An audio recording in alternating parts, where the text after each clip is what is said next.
Então, na verdade, assim, eu vou falar sobre os dados epidemiológicos relacionados ao uso de dispositivos eletrônicos para fumar no Brasil, mas esse dado ele não está desconectado de um sistema maior, que é o sistema de monitoramento da epidemia do tabagismo, né? Vamos colocar assim, do nicotinismo no Brasil.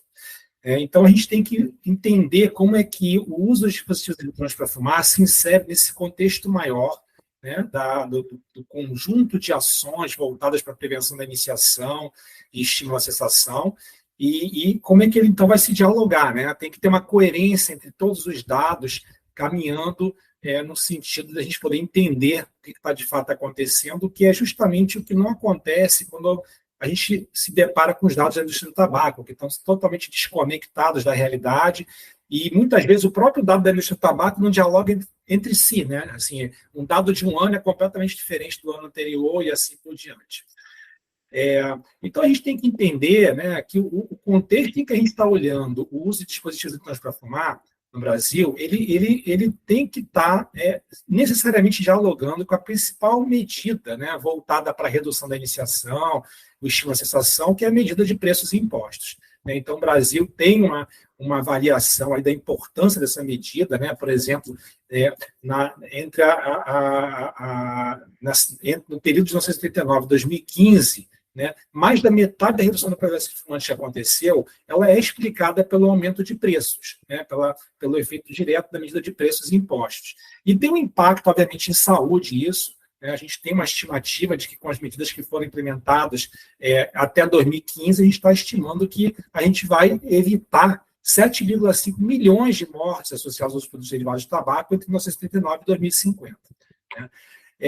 E essa medida é uma medida que tem também a participação do decreto, né, na reforma tributária de 2011, que instituiu, né, o preço mínimo do cigarro e também a alíquota específica de valor em que previa um reajuste anual acima da inflação, né, e que foi, então, até 2016, que aconteceram esses aumentos, e a gente ficou, então, teve um impacto muito importante em que a gente, por exemplo, conseguiu observar uma redução na iniquidade da distribuição da população de fumantes. Ou seja, as pessoas de menor escolaridade foram justamente aquelas que, como era de se esperar, que foram mais atingidas pelo aumento de preços, né, em função dessa reforma tributária que aconteceu em 2011. A gente conseguiu reduzir a diferença na proporção de fumantes entre pessoas de baixa escolaridade, que é onde está concentrada a maior proporção de fumantes na população brasileira,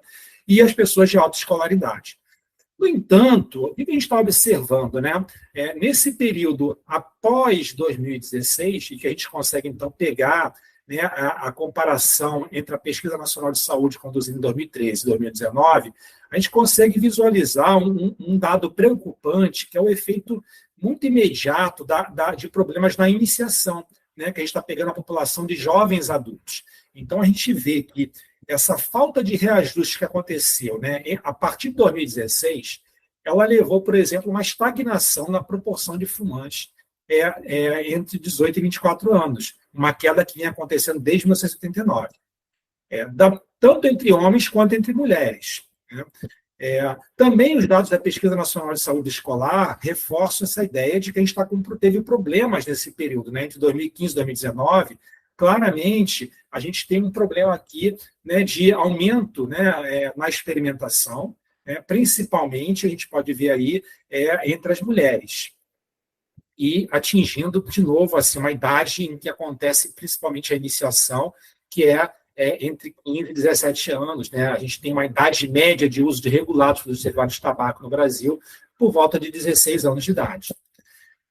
Não por acaso, a gente está vendo, então, que a prevalência de fumantes entre os adolescentes, né, principalmente fumantes de cigarro, pelos dados da Pesquisa Nacional de Saúde Escolar, também ficaram, não sofreram uma queda, muito pelo contrário, a gente tem uma estimativa aí pontual indicando aumento, principalmente entre as meninas. Então, essa política tributária que foi bem vitoriosa, né, entre 2011 até 2017, ela, a partir de então, com a falta do reajuste do preço mínimo e das alíquotas, né, que incidem sobre o imposto dos derivados de tabaco, a gente vem observando uma queda no preço real do maço de cigarro no Brasil, no caso. Então, a gente tem os dados também do Vigitel, que vão após 2019, que também mostra uma estagnação na prevalência de fumantes, né, que é o dado laranja, coincidindo, então, como a gente já sabe, com a queda no preço real do preço final do maço de cigarro brasileiro e, obviamente, na queda do preço mínimo, que não é reajustado desde 2016, e também das alíquotas, no caso aqui da alíquota específica. E o resultado disso é que a gente tem uma maior acessibilidade, ou seja, está mais barato, né, você consegue comprar um número maior de maços de cigarros que são vendidos, inclusive, ao preço mínimo, com um salário médio que o salário médio mensal pode comprar. Aqui é um salário que inclui, inclusive, o salário advindo do trabalho informal, ou seja, onde a gente concentra, né, uma maior pobreza, né, uma população mais desprovida do ponto de vista socioeconômico, que também é onde concentra a maior proporção de fumantes. Então, esse aqui é um cenário muito preocupante que a gente veio vivendo até agora, né, desde 2016. A gente aqui é um exemplo de que aconteceu, por exemplo, em 2023, que não só a gente não tem o reajuste previsto, né, no preço mínimo, nas alíquotas, como a indústria do tabaco também, por conta própria, ela força o preço dela para ficar sempre abaixo do reajuste mínimo da inflação, com relação, por exemplo, aqui ao índice medido pelo IPCA. Então, como era de se esperar, desde 2016, que a gente vem observando um aumento contínuo na produção de cigarros legalmente fabricados no país, o que significa, na verdade, entre outras palavras, um aumento da iniciação e uma queda na cessação. Né? A gente tem mais consumo, né? Maior produção de cigarros para uso doméstico acontecendo no país. A gente tem, nós fomos beneficiados, né? A gente teve essa ótima notícia de que aconteceu agora no iniciozinho de agosto, de que foi reajustado, teve um reajuste, né, da alíquota específica, que não acontecia desde 2016, tanto do preço mínimo quanto da alíquota específica, mas isso aqui não reflete ainda, obviamente, porque só vai acontecer em novembro e em setembro, então os dados dos dispositivos eletrônicos para fumar, eles estão inseridos nesse ambiente trágico que eu acabei de mostrar para vocês. E, além disso, assim, apesar de ter tido esse reajuste, que a gente tem que parabenizar, obviamente, é um primeiro passo importante, é importante lembrar que, por exemplo, o próprio preço do cigarro, do preço mínimo do cigarro, que vai ser reajustado a R$ 6,50, ele está abaixo do que seria previsto caso a gente tivesse reajustado normalmente pelo IPCA, pela inflação.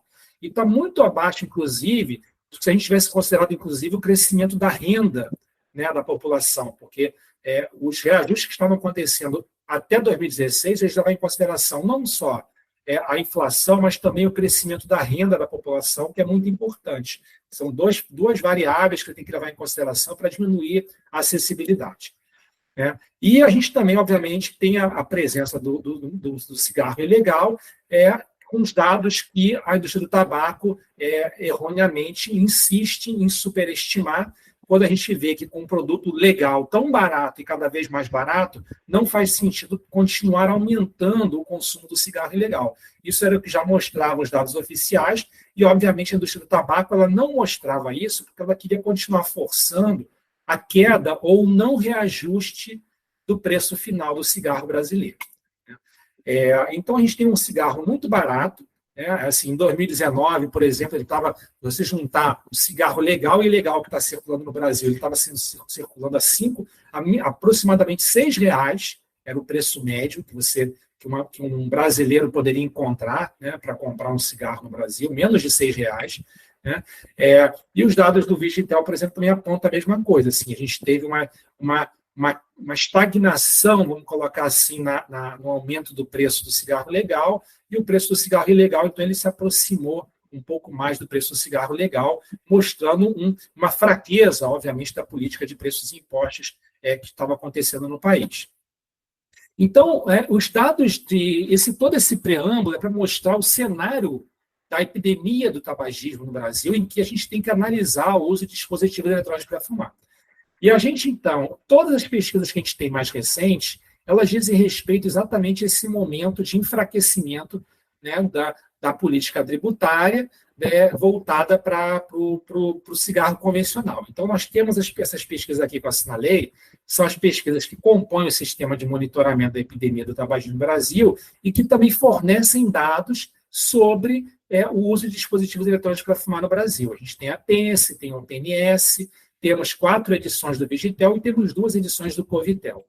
Né? E o que a gente tem visto, então, e dados que a gente tem compartilhado frequentemente com os parceiros, inclusive que foram utilizados amplamente também pela Anvisa, né, para a elaboração dessa nova resolução que confirmou, né, a regulamentação que proíbe a comercialização, entre outras coisas, do uso de dispositivos eletrônicos para fumar no Brasil.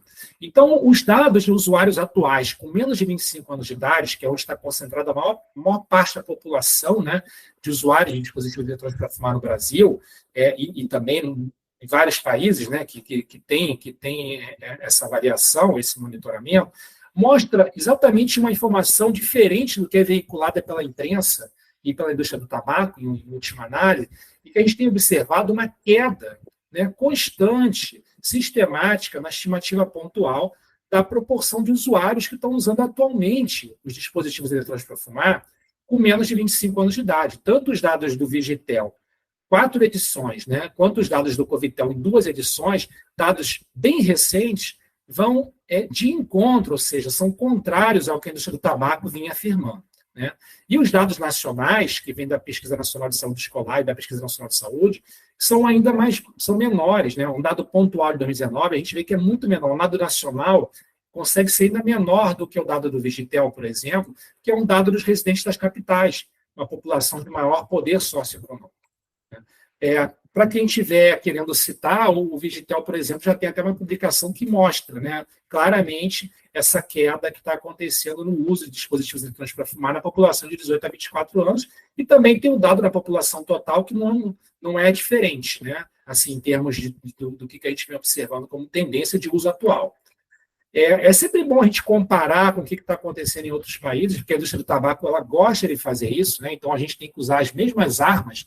A melhor forma de lutar contra a indústria do tabaco é usar as mesmas armas que ela usa com os dados de fontes oficiais, porque aí não tem o que discutir. Né? Então, assim, ela gosta de citar muito o exemplo, na visão dela, vitorioso da Inglaterra. Né? Então, a gente vê que quando a gente compara um país em que está completamente liberado o uso do dispositivo para fumar comparado com o Brasil, a gente pega e compara com a PENSE, né? A Inglaterra tem uma proporção de uso atual 365% maior. Né? E quando a gente compara com os dados mais recentes de 2022, tanto o Covitel quanto o Vigitel também confirmam que a Inglaterra está muito mais à frente, né, em termos de proporção de uso de dispositivos eletrônicos para fumar, uso atual. Essa pesquisa da Inglaterra ela pega uma população um pouco mais velha, que tenderia, né, a usar mais, ter uma proporção maior de uso de dispositivos eletrônicos para fumar, do que, por exemplo, a população da Pesquisa Nacional de Saúde Escolar, que é o dado nacional que a gente tem. Mas mesmo quando a gente pega uma população praticamente da mesma idade, a gente aproximando, né, então a gente pega uma população do Reino Unido de 11 a 17 anos e pega a população da PENSE, né, de 13 a 17 anos, a gente vê que na mesma faixa etária a proporção de uso passa a ser quase o dobro da proporção que foi observada no Brasil em 2019. Um outro indicador que a gente tem é a proporção de uso atual diário. E a gente vê que, então, a proporção cai drasticamente, né? Mostrando que a maior parte dos usuários que estão fazendo, né, o uso de dispositivos eletrônicos para fumar no Brasil, eles são compostos de usuários não diários, de uso ocasional. E a gente tem aqui também, o Covitel mostra uma ligeira indicação de queda, e os dados do Vigitel, eles oscilam ali, né, na média dos últimos 4 anos, por volta também de 1%. Né? E, de novo, quando a gente compara com os dados, né, do Reino Unido, a gente vê que aí sim a diferença é muito maior. Né? A proporção de usuários de uso diário, né, do efeito direto dessa regulamentação que na Inglaterra permite você vender facilmente esse produto, né, liberado, a gente vê que, comparado com os dados do Brasil, a gente tem um aumento, a Inglaterra tem mais de 1.200% na proporção de usuários de uso diário, né, de dispositivos eletrônicos para fumar, comparado com os dados do Brasil. Né? Então, a gente tem esses gráficos, né, que comparam o Vigitel com a Inglaterra, Canadá, Estados Unidos, assim por diante, países onde está liberado, né, o uso, a comercialização de dispositivos eletrônicos para fumar. Quando a gente pega um outro dado, que é a proporção de uso na vida, aqui a gente não tem aquela queda que a gente estava observando na proporção de uso atual. Ou seja, se está aumentando o uso na vida, mas está caindo o uso atual, já dá para ter uma conclusão meio óbvia de que o que tá preponderando aqui, quando a gente olha a proporção de uso na vida, é a proporção de uso no passado. Ou seja, jovens que experimentaram o uso de dispositivos eletrônicos para fumar e depois migraram, né, para o uso do cigarro convencional, esse sim muito mais barato, né, muito mais econômico, e que a gente já viu que ele acaba puxando muito mais a atenção do jovem consumidor, né? Mais uma vez fortalecendo a ideia de que o dado da indústria do tabaco não tem nenhuma coerência com o momento do controle do tabagismo no Brasil e com o cenário macroeconômico que a gente está vivendo. Né? Então, aqui a gente vê que a proporção de uso na vida, o Covitel mostrou um ligeiro aumento, e as duas últimas edições do Vigitel também mostraram um aumento. Né? Mas, mesmo assim, quando a gente compara com os dados do Reino Unido, por exemplo, em 2019, se a gente tivesse tido a mesma proporção, né, de uso de experimentação, de uso na vida que a Inglaterra tinha, isso teria significado, por exemplo, no Brasil, mais 2,3 milhões de experimentadores de dispositivos eletrônicos para fumar. Mesmo quando a gente compara com um dado na mesma população, né, a gente também vê que a experimentação de DEF na Inglaterra, ela continua sendo maior em 2019 comparado com o dado do Brasil, e mostra, sim, um aumento na Inglaterra muito, muito expressivo, né, passando de 25% de experimentação na população de 16 a 17 anos para 34% em 2023. Né? Então, como eu já tinha antecipado, a proporção de uso no passado, ela é coerente, que ela não esteja... ela sim é que está aumentando, né?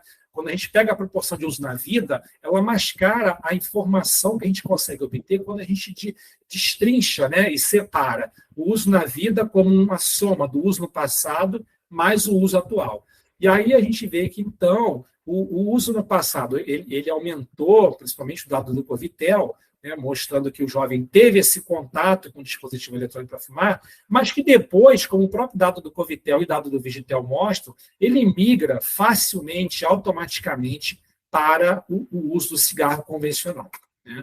Então, mais uma vez, a gente confirmando o que a gente já vem vendo nas dados nacionais, que essa proporção de usuários, de fumantes de cigarro, por exemplo, dos adolescentes brasileiros, que não está caindo, inclusive tem uma leve indicação de aumento, tem uma indicação de aumento, né, na estimativa pontual entre as meninas, ele é função principalmente da política tributária do cigarro convencional, mas também tem o efeito, né, assim, do jovem adulto, mas também tem o efeito da presença da experimentação do dispositivo eletrônico para fumar entre esses adolescentes. Então, por exemplo, isso aqui é um dado da PENSE que é muito emblemático. A gente vê que entre os usuários atuais de narguilé, ou os usuários, né, os meninos que estavam usando atualmente cigarro industrializado, há uma proporção muito maior, expressivamente maior, né, daqueles que já tinham experimentado o dispositivo eletrônico, no caso aqui o cigarro eletrônico, e mostrando essa importância que pode estar tendo, né, da experimentação desse contato com o cigarro eletrônico, para aí sim migrar, né, para o uso do narguilé e o uso do cigarro industrializado como uso regular, né, deixando, obviamente, de lado o uso regular de um produto muito mais caro, que é o dispositivo eletrônico para fumar. Então, mais uma vez, é muito bom, é muito importante a gente ter isso na nossa cabeça, porque a indústria do tabaco ela vende muito essa ideia de que esse produto disparou e que assim, está aumentando exponencialmente o uso dele no Brasil.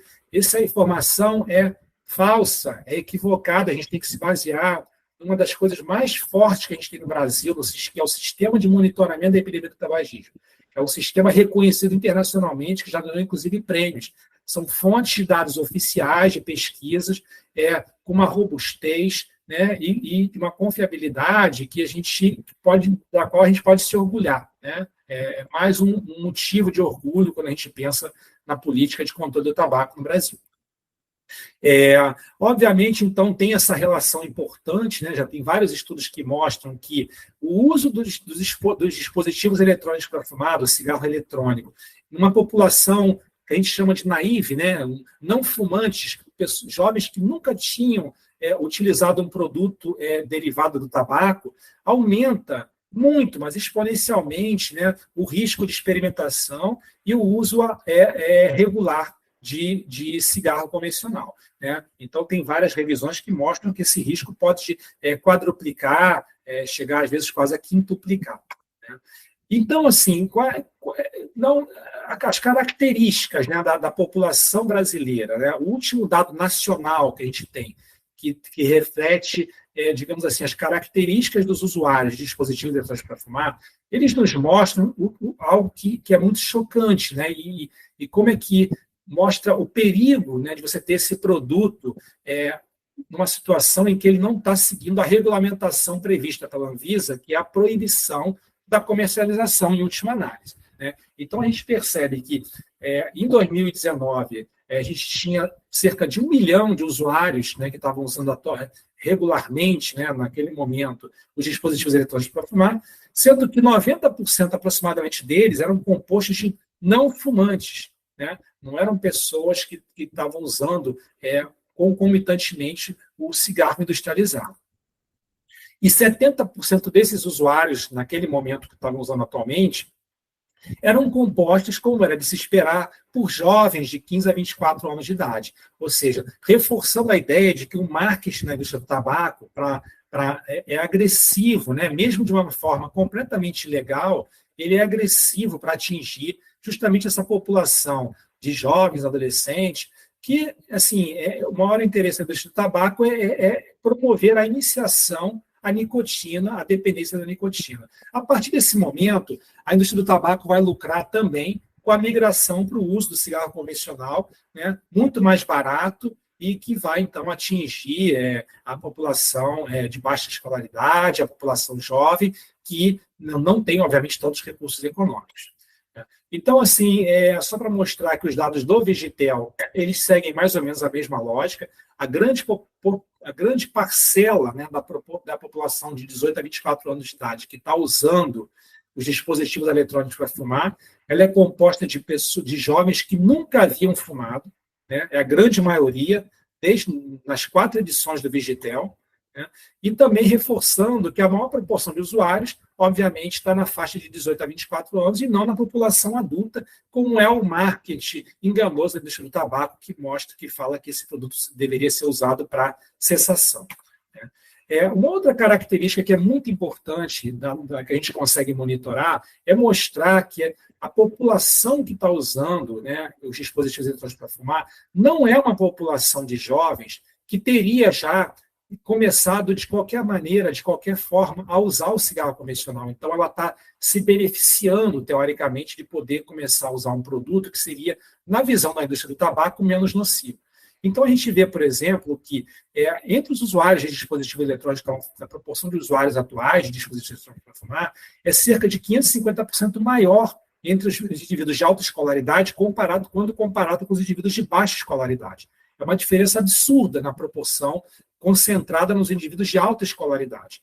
Vocês devem estar se lembrando, alguns slides atrás, que eu falei que justamente a proporção de fumantes, né, em geral, é uma epidemia que atinge primordialmente a população de baixa escolaridade, né?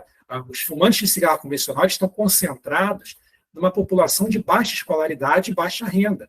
Por isso é que a reforma tributária de 2011 ela conseguiu diminuir um pouco essa iniquidade da distribuição da proporção de fumantes, porque ela conseguiu atingir mais fortemente a população de menor poder aquisitivo. Então, vocês já estão vendo que o perfil dos usuários de dispositivos eletrônicos para fumar é radicalmente diferente do perfil da população de fumantes de cigarro convencional. Então, esse é um produto que está trazendo, acrescentando um problema ao problema já existente. A liberação dele teria um efeito de trazer uma população de jovens, adolescentes, que não teria feito parte, né, da epidemia do nicotinismo. Né? Então, esse discurso da indústria do tabaco também, até esse também é enganoso, quando fala que vai beneficiar também um jovem que já teria começado a fumar de qualquer maneira. Né? Então, de novo, a publicação do Vigitel mostra isso claramente, né, que a proporção de também, né, o Vigitel mais recente também mostra que a proporção de usuários está concentrada nos indivíduos de alta escolaridade e não de baixa escolaridade. Né? Temos uma publicação do dado do Vigitel que mostra exatamente isso, né, que quando você pega uma pessoa que nunca fumou e que está usando atualmente o DEF, uma pessoa que está fumando atualmente e nunca usou o DEF, a diferença de escolaridade entre elas é muito grande, né, sendo que o usuário do DEF tem uma escolaridade mais elevada comparada com o fumante atual que nunca usou o DEF. Reforçando essa ideia de que entre 18 e 24 anos é uma população de um perfil diferente que está entrando na dependência da nicotina. Um outro fator também interessante que mostra sobre as diferenças comportamentais desses jovens que estão sendo aliciados pela indústria do tabaco para começar a virar independentes da nicotina é também um padrão de comportamento de risco diferente até mesmo do usuário do cigarro convencional. A gente vê que entre aqueles que têm uso abusivo de álcool nos últimos 30 dias, né, o famoso binge drinking, né, a gente vê que a proporção de usuários de DEF atualmente é 315% maior do que quando comparado com aqueles usuários que não fazem uso abusivo, não fizeram uso abusivo de álcool nos últimos 30 dias. Né? Então, também tem essa publicação do Vigitel entre os indivíduos especificamente de 18 a 24 anos que mostra exatamente isso. Toda vez que você pega uma população e acrescenta o uso do DEF atualmente, aumenta a proporção de usuários de binge drink, reforçando o desafio que a saúde pública vai ter, né, um desafio adicional caso a regulamentação da Anvisa de 2009 não tivesse sido reconfirmada com a resolução desse ano, né, a 855/2024. Né? Então, aquele discurso do exemplo da Inglaterra é completamente falacioso. Né? Na Inglaterra, eles colocam que a população de jovens, né, de 11 a 17 anos, diminuiu a proporção de usuários de cigarro convencional, que foram substituídos por aqueles de dispositivos eletrônicos para fumar, o que é uma coisa boa, porque então eles estão começando a iniciar um produto menos danoso. Eu acabei de mostrar que a realidade do Brasil é completamente diferente e é no mínimo uma burrice a gente pegar esse exemplo da Inglaterra e tentar aplicar para a realidade do Brasil.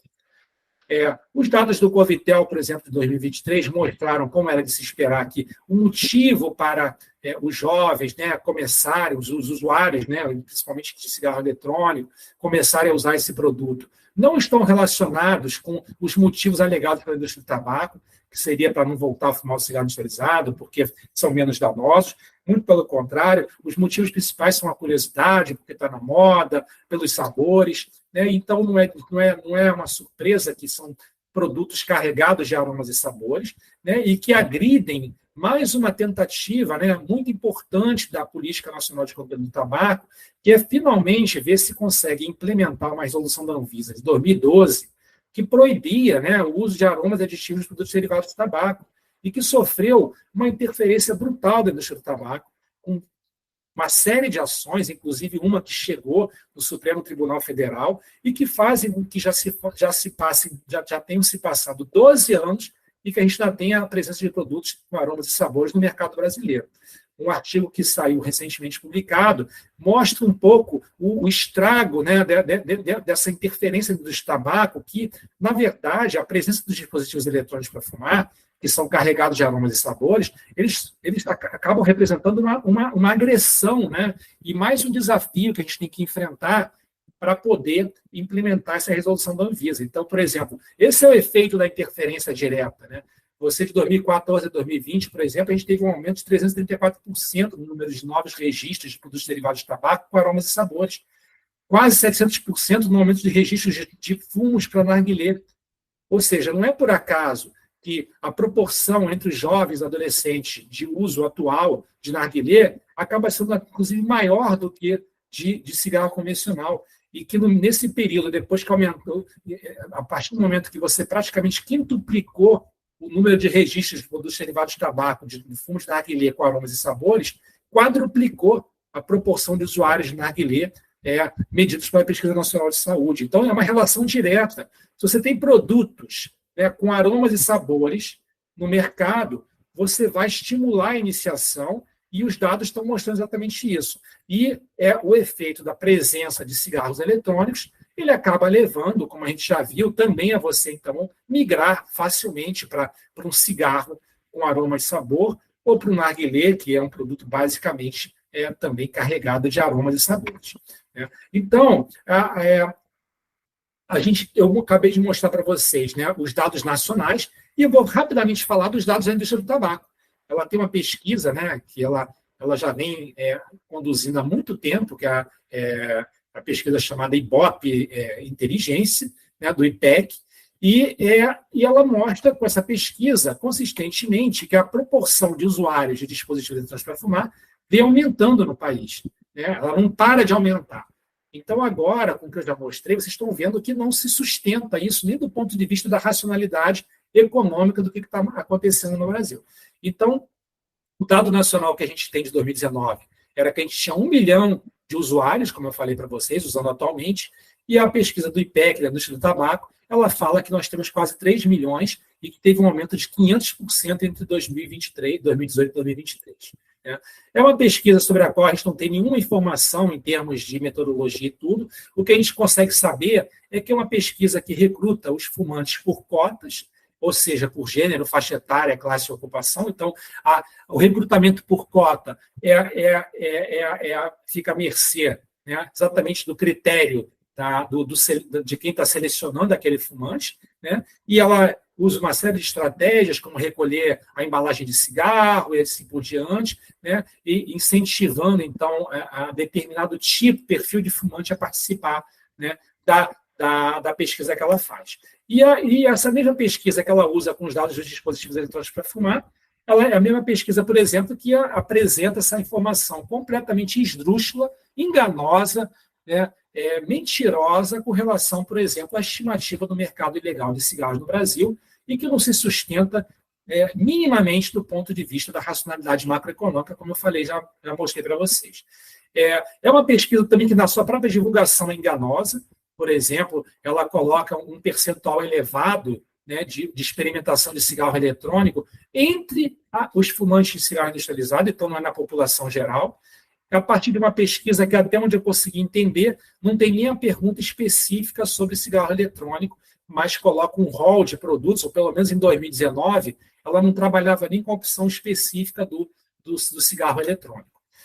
Então, assim, como eu mostrei para vocês, o dado nacional que nós temos de 2019 apontava 450 mil usuários na vida de DEF, quando a pesquisa da indústria do tabaco aponta 3,6 milhões de experimentadores para o mesmo ano, numa época, num ano, inclusive, que a indústria do tabaco assinalou que a proporção de uso atual era de 0,6%, a mesma proporção que foi encontrada com a Pesquisa Nacional de Saúde. Então, é um dado completamente sem pé nem cabeça, que não faz sentido nenhum.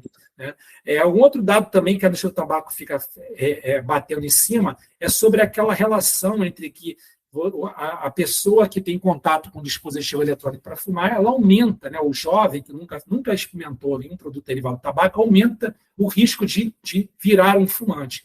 Ela coloca que esses estudos, por exemplo, eles desconsideram aquele jovem que já fumava cigarro convencional. E aí, mais uma vez, também não se sustenta, porque eles estão falando que a gente tem uma corte teórica inicial, em que eles no artigo que é financiado, vamos colocar assim, pela indústria do tabaco, ele fala que se perdeu 18% da corte inicial. Ou seja, os 82% que são usados como base para mostrar essa relação causal entre usar dispositivo eletrônico para fumar e aumentar o risco de começar a usar o cigarro convencional, não são desconsiderados. E aí, na avaliação da indústria do tabaco, ela fala o seguinte, que o uso do cigarro convencional, do uso do dispositivo eletrônico para fumar, ele é mais frequentemente iniciado após o uso do cigarro convencional, o que também não é verdade. Então, ela recalcula os percentuais, considerando que todos aqueles usuários que estão começando com o cigarro eletrônico e que foram excluídos, eles já poderiam ser considerados um denominador, ou seja, não tem a participação do cigarro eletrônico para a iniciação do cigarro convencional. Como eu falei, isso não se sustenta também pelos inúmeros estudos independentes que já mostraram essa relação entre experimentar o dispositivo eletrônico para fumar, começar a usar, e a experimentação do cigarro convencional ou do uso atual do cigarro convencional. Então, para concluir, o que eu queria reforçar com vocês é o seguinte: o Brasil ele teve um momento muito importante, né, da reforma tributária de 2011, que aumentou sensivelmente o preço do cigarro convencional e fez com que caísse, né, a produção de cigarros legais, ou seja, teve uma queda importante na proporção de fumantes, seguida de um ganho de arrecadação, porque o aumento no preço foi tão importante, foi tão significativo, que mesmo com a queda na produção de cigarros, a Receita Federal ela continuou ganhando, né, aumentou a arrecadação. E a queda na proporção de fumantes, obviamente, também se reflete em redução de custos de tratamento. Então, isso foi o que aconteceu. A gente teve uma redução de 2 milhões de fumantes, por exemplo, em 2008 e 2013, e entre aqueles que permaneceram, e o que aconteceu é que a gente teve um aumento de 146% no preço do cigarro da marca mais vendida. Qual é o cenário que a gente teve de 2016 em diante? Exatamente o oposto, né? Houve uma queda no preço real do cigarro convencional, um aumento, e, consequentemente, da produção de cigarro legal, e um ganho também de arrecadação, mas que fica muito aquém, né, do aumento dos custos de tratamento. Porque é isso que a gente está vendo. Né? O tabagismo, a epidemia do tabagismo no Brasil, ela representa 153,5 bilhões entre custos diretos e indiretos anuais para o país. Né? Cerca de 174 mil mortes anuais, que se refletem em quase 67 pessoas que morrem por dia.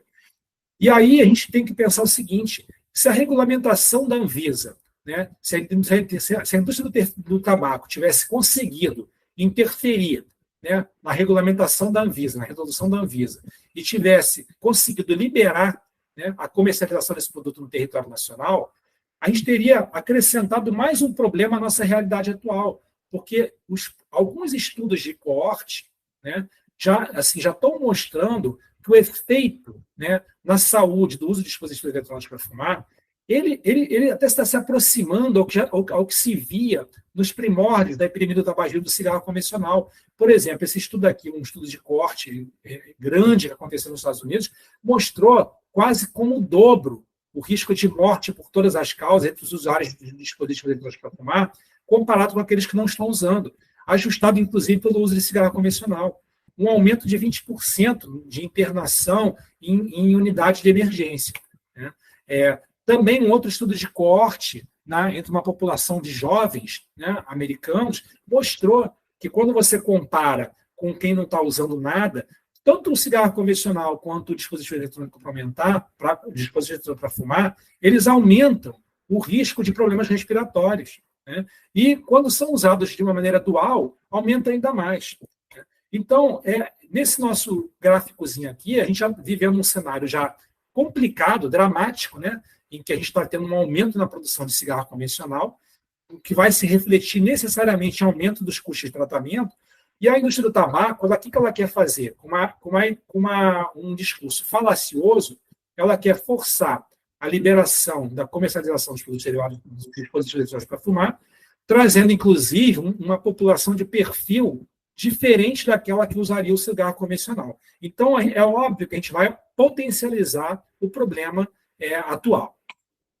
Então, a mensagem final que eu queria dizer para vocês é o seguinte: esse aqui é o gráfico da epidemia do tabagismo, um clássico gráfico que mostra, né, na curva azul, por exemplo, de cima, a prevalência de fumantes crescendo e, um tempo depois, né, o crescimento dos problemas de saúde.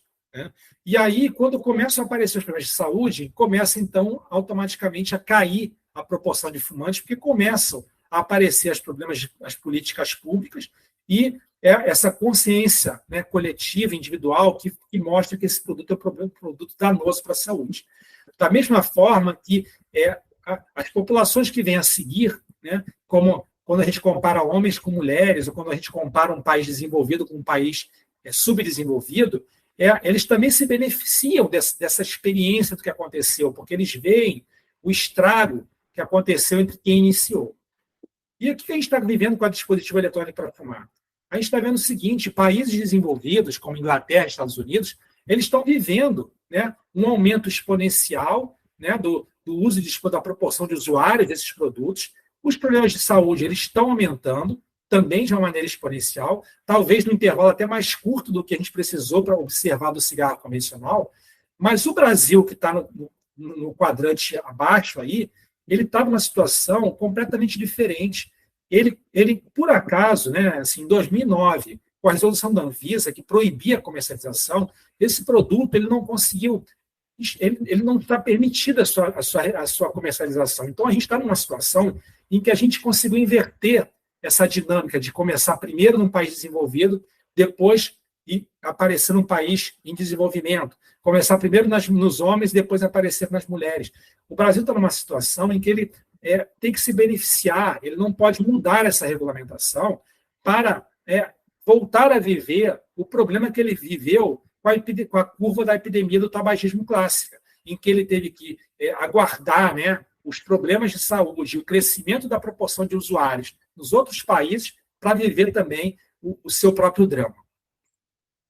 Então, assim, agora o que a gente tem que fazer, né, é fortalecer, né, a regulamentação maravilhosa, né, que a Anvisa publicou esse ano, né, em 2024, 855, não sucumbir a pressões, as pressões que continuam acontecendo, né, principalmente no ambiente legislativo, para liberar o uso desses produtos, a comercialização dos dispositivos para fumar no Brasil, e também vamos continuar acompanhando com as próximas pesquisas que virão, da Pesquisa Nacional de Saúde, da PENS, do Vigitel, e do Covitel, e das outras que vão acontecer com dados de fontes oficiais, para mostrar, sempre que possível, né, fortalecer as ações voltadas para a redução da iniciação e para o estímulo da cessação. Muito obrigado pela atenção.